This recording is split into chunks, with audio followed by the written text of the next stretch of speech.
MLB. Joining us today is the legend, Mr. Bob Nightingale, USA Today MLB insider. Bob, so much to get into. The season somehow, some way is already almost over. The postseason baseball feels like it's in the air. How you doing, Mr. Nightingale? Yeah, doing great. Getting ready for the postseason, and it should be a final, fun final 2 weeks, at least for playoff seeding and things like that. And we look at the storylines heading into the final couple of weeks. In Dodgerland, number one is, will Shohei Otani, or really when will Shohei Otani become baseball's first 50-50 man in history? Question is, when it comes to the MVP award, there's been some talk on the East Coast about a West Coast bias. People pushing for Francisco Lindor because he does play Gold Glove defense. He's going to win the Gold Glove. But of course, Shohei Otani is making history. Do you think that Shohei Otani will win the MVP by a runaway this year, Bob?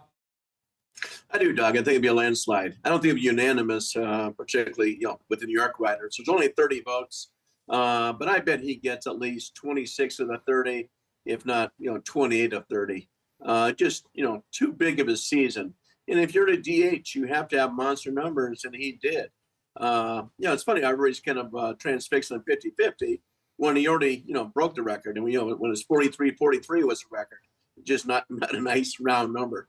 But yeah, he'll get 50-50, and it's a cool thing for it, especially for DH to do it. We went nuts last year with Ronald Acuna.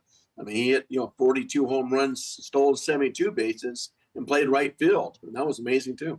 Yeah, incredible stuff. When you look at just the numbers across the board, they're insane. And before this, the most stolen bases for a season with 50-plus home runs was Alex Rodriguez when he had 54 in 07, had 24 stolen bases. So, what he's doing is absolutely insane. But kind of the talk last couple of days has been, could we see Shohei Otani on the mound in the postseason? We know he's coming off the Tommy John surgery, had the brace surgery. Presumably, I've been at those bullpen sessions. The glove has been popping. He looks locked in. And Dave Roberts didn't completely rule it out. He didn't say that he was going to close the door 100%. But in your mind, do you think there is any realistic chance that the Dodgers use Otani out of the bullpen in October? I don't. I think zero chance. Just doesn't make sense. You just had the surgery last September. You're only talking 12 months, and too much money is invested in him to take that risk. And besides, I'm not sure quite how that would work. Say you want to bring him in a safe situation. Well, what if his turn at bat is they, bomb the 8th inning?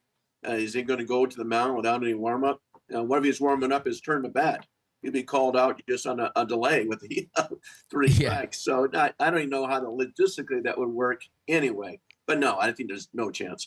Yeah, I think, look, if it's way down the line after a ton of injuries and you're that close to a World Series title and he's your best option, maybe you say, okay, let's unleash him like the WBC, like the at-bat versus Trout. But don't worry, Bob, you're not pouring cold water on my Otani pitching dream. I'm with you on this one. When you look at the investment, my big fear would be if something went wrong, then you lose his bat next season or for a portion of the season. So I don't see it. I don't think that it's a viable option. But hey, it's Shohei Otani at the end of the day. Nothing that this guy does would shock me. And if he wanted to pitch, who knows? I just think it's kind of wild that Dave Roberts didn't completely rule it out. Now, as far as some of the current Dodgers on the roster, Bob, that are heading into free agency, you have Walker Buehler, who a few years ago, he established himself as one of the best postseason pitchers in the game. It looked like he was destined for $100 to $200 million contract, had the second Tommy John surgery, hasn't pitched well. What do you think the market will look like for Walker Buehler this offseason?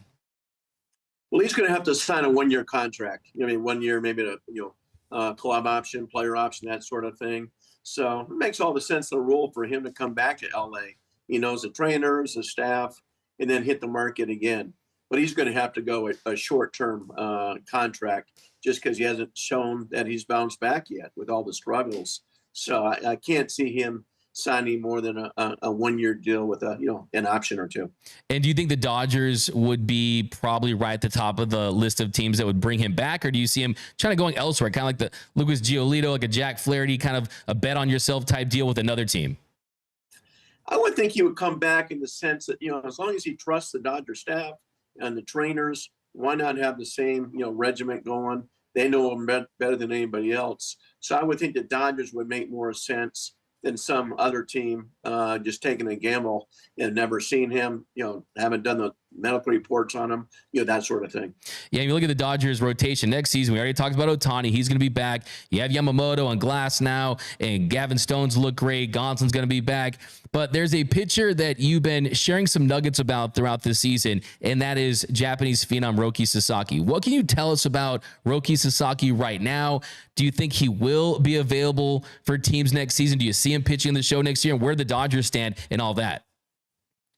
Well, I mean, the rumor has been for a year that he's going to sign with the Dodgers, and you get him for cheap price because he's not 25 years old yet. It's just like when Shohei went over to the Angels, they got him for nothing. So that sort of thing. He did not have a great year by any means. Injured a little bit, strong with the control. But as far as just pure stuff, I mean, it's better than Yamamoto. It's better than Otani. You name it. I mean, it's unbelievable. But just getting it down. So kudos to him if he's going to sacrifice that kind of money and come out and not get the the $300 million that Yamamoto got. But he's got great stuff, and I think everybody, even though he's kind of like a country kid, lives on a farm, I would think having Yamamoto there, having Otani there would make him comfortable. Say, you know what, I'd rather go where I have some friends. And do you think ultimately at the end of the day, the Marines let him go to the show? I do. There's been talk about there's even a contract in place that will allow him to do it. He didn't do it last year. He talked about it. So I would think, why not? I mean, obviously they want to get the money they wanted, but it kind of depends on that original agreement they had. And no one really knows that except for, the team and him himself. Yeah, and that's kind of what I've been really sifting through as far as what are his contributions to the Marines, and kind of when they determined that it's sufficient, then you let him go. And then there's the money that they could get. We saw how much the Buffaloes got from the Yamamoto posting situation. So they do stand to lose some money. But yeah, I mean, if he's willing to take that risk on himself and be kind of like the pitching version, the just only pitching version of Otani, willing to take that minor league contract, hey man, you got to give him a lot of credit. Any other teams you think would be in the mix for Roki? I mean, the Padres have been rumored to as well. Do you think any of the East Coast teams like the Mets and the Yankees? Oh, I think all 30 teams would be on him. Yeah. Just like Otani, where he would just, go down the list and say, okay, I'll, do like the final 6 or 8. Remember, it was a big story when Otani knocked off the Yankees. Of course, with him, he wanted to kind of be in the West Coast. And that's where the Dodgers have the advantage. All the teams in California and in the West Coast have a big advantage because it's a lot closer to home. You're not adding another 4 or 5 hours to that trip. So I would think, the Dodgers would have still the number one advantage, particularly having Yamamoto Otani on the team and help them out. And the Padres have, they have Darvish too. Yeah. Everybody loves Darvish. So I wouldn't discount their chances either. Bob, can you imagine if after last offseason, the Dodgers spending $1.4 billion, they somehow get Roki Sasaki, the top pitching prospect on the planet, on that kind of money? I mean, they would just lose it. Fans would just absolutely be more upset than they were. It'd be something insane. Now, as far as Teoscar Hernandez, he signed a 1-year deal with the Dodgers, had some deferred money, and he makes the All-Star team. He really solidified this lineup. He rakes and has so much success against left-handed pitching. Do you see him being one of the top outfielders available? And what kind of contract do you think for him? Something 4 or 5 years, 80 to 100 plus million? I mean, what range do you think Teoscar's in, Bob? Yeah, I don't see why not a 5-year deal for over $100 million. Everybody's looking for, guys who can slug. And he's one of them. He's proven it. Seattle messed up by not giving the qualifying offer. So I think the Dodgers would kind of set a price, just like they did with, other guys, whether it's Seager or somebody else. Say, okay, we're willing to go this. If it's higher than that, we'll look elsewhere. But he fit in nicely, and they love the job he's done. And it's hard to find those guys. So, why not bring him back? Yeah, you got Teoscar. He's someone that, I mean, if he has success in the postseason, we know he's a great fit in the clubhouse. We know that Otani loves him. That definitely has to help as well. Do you think ultimately, though, the Dodgers may focus on addressing the shortstop position? Because Gavin Lux, he's really turned things around offensively. He's been one of the best bats after the All-Star break. It really seems like he's found a home at second base. Do you think they'll give another shot at playing him at shortstop? Do you think they'll give Mookie another shot at shortstop? Or do you think the Dodgers go out there and explore the possibility of signing someone like a Willy Adames? I think they go outside. I don't think they're going to do the bet thing again. I mean, he was fine doing it. Yeah. But if you're, got World Series aspirations, you don't want a key error in the postseason. And now that Gavin Lux is settled in, why mess around with him? He's perfect at second base.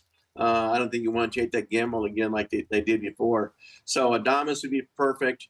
Go trade for Bo Bichette. You could do that too. So they're hard to find. Adames makes the most sense if they want to come with the money. He's got the great personality. It'd be a nice fit in LA. And I think with his personality, he would like to be in a big market. Yeah, Willy Adames, I mean, he'd be a great fit here too. I mean, the charisma, the smile, the defensive ability. And do you think that he's someone that gets 150 plus million, less than that? I mean, where do you think he is as far as contractually? I would think less than that. He's a very good player. He'll get over 100 million. I don't know about 150. He's starting to get to an age a little bit. A little bit of streaky at times. But no, I would think he'd be a highly sought after guy. Everybody's looking for shortstops that's got punch. He can run the bases well, and a good guy in the clubhouse too. A nice leader. Yeah, and Dansby, he ended up signing that deal, bigger deal, but a younger player, as you point out. The thing with Adames, great glove, can be streaky, as you point out, does strike out, has some pop, though. Think he'd be a great fit. Now, of course, we have to talk about the big marquee name this offseason. That's going to be Juan Soto. He's had a fantastic year with the Yankees. You've heard about a bidding war between the Yankees and the Mets. A couple days ago, the Dodgers were linked to him. Do you think that they'll seriously consider offering him 450, 525 million, something in that range? Or do you think at the end of the day, he stays on the East Coast and it's a bidding war between the Mets and the Yankees? I think he stays out East. I mean, I'm sure the Giants will jump in on there. Toronto Blue Jays, just like they were with Otani. I don't see the Dodgers paying that kind of money. I mean, you already got, so much money invested, whether it's, Otani, Yamamoto and stuff, even, Betts and Freeman. It's just a way too big of a financial commitment. If you're the Dodgers, you say, you know what, this guy was in San Diego for a year and a half and did nothing for him. I didn't see any World Series banners with the Padres. And you look at the Padres, for whatever reason, they're a better team without him than they are with him. So I think the Dodgers look at that too, like, okay, what happened to San Diego? Let's let him stay out East. Yeah, it's almost insane to think that you spend $700 million on a player one offseason, next offseason potentially $500 million. I mean, the Dodgers print money, but that'd be extremely excessive, especially when you have other areas to address. Now, as far as this Dodgers team and the expectations in the postseason, lots of pressure on the Yankees, lots of pressure on the Phillies with the way their roster currently sits. But especially in this town, it feels like it's World Series or bust for the last couple years, but now especially so. If the Dodgers do not win the World Series, do you think that Dave Roberts is on the hot seat? And do you think there's any world where, based on what happens the next month and a half, Dave Roberts could be replaced potentially? I can't see that. You still got when you're in the contract, not that they can't eat that. But say they go out first round again. Say the same thing happens the last 2 years where the pitching falls apart. You can't blame Dave Roberts for that. You just can't. So I would be surprised no matter what happens to Dodgers in the postseason. He's not back as manager next year. The pitching's falling apart at the wrong time. They got 3 weeks to get it right, but you can't blame Dave Roberts for the pitching falling apart like it has. Yeah, and look, I've always been someone who is a Doc defender. I've been known to be one just because it's the consistency, all the injuries. He rolls out of bed and gives you a 100-win season. Do you think that he doesn't get the credit he deserves as a manager? I don't think he does. I mean, you go through so many things, and let's be honest. I mean, the front office is making a lot of decisions too. Yeah. Just like all these other teams. And so when guys are being taken out with no hitters and stuff, it's not Dave Roberts just making a decision. It's a big effort by everybody. So no, I don't think he does. I think everybody looks at that talent and said, "Oh, of course you can win with that."